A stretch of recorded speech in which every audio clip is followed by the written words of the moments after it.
So this past weekend, I went to my friend Taylor's memorial, and if you want to know more on that story, I'll link the video I made about it, her carrying bridge, her Facebook, all that good stuff down below if you want to know more about it. But I've never been to something more emotional and positive at the same time. I had a straight view at her parents and Chris and her family, and it was so sad at times to see them breaking down. And other times it was just the smiles on their faces were, it's crazy how losing someone can bring so much grief but so much joy at the exact same time. And as people were sharing stories, one thing about Taylor is she was everything you could ever ask for in a friend and a daughter and a Christian lady. Just as everybody was saying things and reminding us all how positive she was and how great she was, I found myself thinking, wow, that's so true. And then later on that night, I was kind of comparing my life to hers. Of course, I could never measure up to what she's done in such a short amount of time, and she's such an amazing woman. But I was comparing myself to her, and I was comparing my faith to her faith, my friendships to her friendships. And that's not a negative way at all, but that's what we're talking about today. It's comparing yourself. We all compare ourselves at all times, whether it be with your friends, with famous people, with the girl you sit next to, somebody that has a nice car, blah, blah, blah, blah, blah. We all know how it goes. And I've also noticed that a lot of times, especially with college kids or young adults, when you ask somebody how they're doing, or you ask about like a life update, you normally just have something negative to say, and then they have something negative to say, and it's just a spiral of comparing whose life is worse or who's more stressed, who has a higher workload. And that's just the same as comparing your looks or your faith or your friendships to anybody else's. And comparing yourself to others is exactly what the devil wants you to do. He wants you to think that you're not good enough. He wants you to think that the way you're living, the way you look, the way you dress, the way you speak is not how God wants you to. He wants you to think that you are not good enough.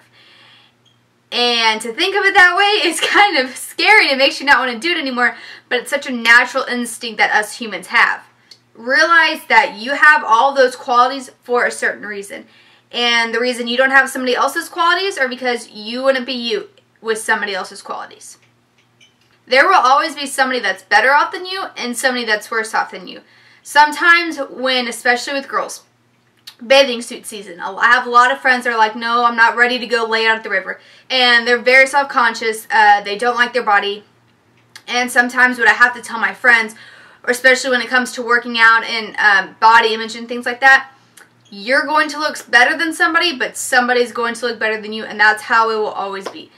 And being average is not bad at all. Being in the middle, being content with how you are is fine.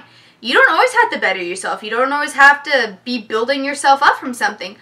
But especially when it comes to body image and self-love, comparing yourself is one of the quickest ways to let the devil inside of your heart. It's just a cycle of materialistic things, and we have to remember, especially with materialistic things, that they do not matter at all. Yes, we need materialistic things to live, to survive, but that's not how it is. Materialistic things do not matter. But when it comes, just like, I'm always going to go back to comparing your body.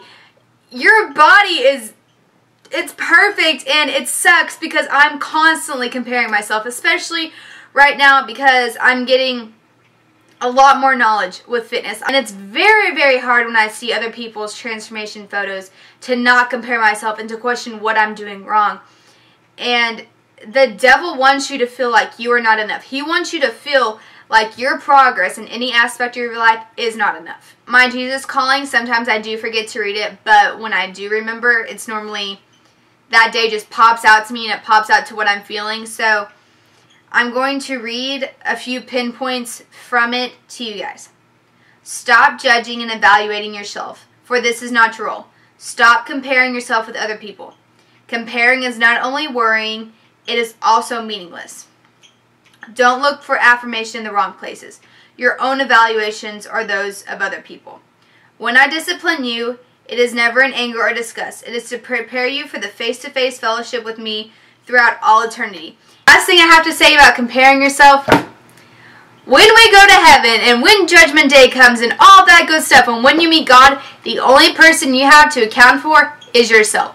So when you think about it, there is no point in comparing yourself to other people, because when you get to heaven, it's not going to matter. So quit comparing your life to others and go after what you want. Go after your dreams, go after your goals, and quit waiting for somebody else to be better than you. Remember to like this video and subscribe so that you'll get notifications when I upload videos. I'm getting a lot better at filming a lot of videos when I have a break during the week, and then just uploading them whenever I can. That way I don't get off track and go a week without uploading.